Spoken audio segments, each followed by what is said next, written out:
ಸೂತ್ರ 35. ವಿಷಯವತಿ ವಾ ಪ್ರವೃತ್ತಿರುತ್ಪನ್ನ ಮನಸಃ ಸ್ಥಿತಿ ನಿಬಂಧಿನಿ. ಪದಗಳ ವಿಭಾಗ.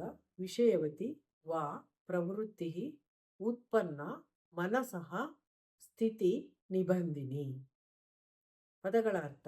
ವಿಷಯವತಿ ಇಂದ್ರಿಯಗಳಿಂದ ಉಂಟಾಗುವ ಸಂವೇದನೆಗಳು, ವಿಚಾರಗಳು. ವಾ ಅಥವಾ ಪ್ರವೃತ್ತಿ ತೀವ್ರವಾದ ಆಸಕ್ತಿಯಿಂದ ವರ್ತಿಸುವುದು. ಉತ್ಪನ್ನ ಉಂಟಾದುದು. ಮನಸಃ ಸಂತೃಪ್ತವಾದ ಮನೋಭಾವನೆ. ಸ್ಥಿತಿ ಸ್ಥಿರವಾದ. ನಿಬಂಧಿನಿ ಭದ್ರಗೊಳಿಸುವುದು. ಭಾವಾರ್ಥ. ವಿಷಯವತಿ 5 ಜ್ಞಾನೇಂದ್ರಿಯಗಳಿಂದ ಉಂಟಾದ ವಿಷಯಗಳು ಚಿತ್ತವೃತ್ತಿಗಳಾಗಿ ಮಾರ್ಪಟ್ಟು ಅವುಗಳನ್ನು ನಿರೋಧಿಸಿದಾಗ ಯೋಗ ಉಂಟಾಗುತ್ತದೆ. ಈ ವಿಷಯಗಳನ್ನು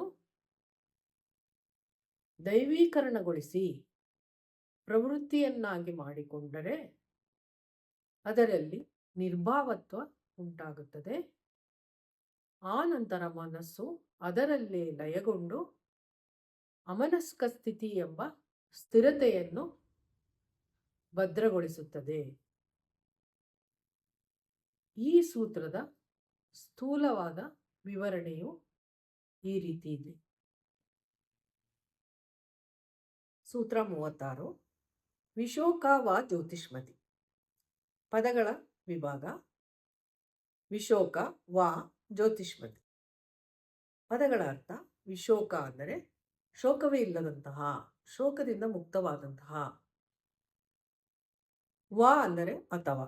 ಜ್ಯೋತಿಷ್ಮತಿ ಅಂದರೆ ತೇಜಸ್ಸಿನಿಂದ ಬೆಳಗುತ್ತಿರುವ ಪ್ರಜ್ಞಾಪ್ರಕಾಶ. ಭಾವಾರ್ಥ. ಚಿತ್ತಪ್ರಸಾದವಾಗಬೇಕಾದರೆ ಶೋಕದ ನಿವಾರಣೆ ಆಗಬೇಕು. ಅದಕ್ಕಾಗಿ ಶೋಕವನ್ನು ಸಮೂಲಾಗ್ರವಾಗಿ ಅರಿತುಕೊಂಡು ಅದನ್ನು ನಿವಾರಿಸಿಕೊಳ್ಳಬೇಕು.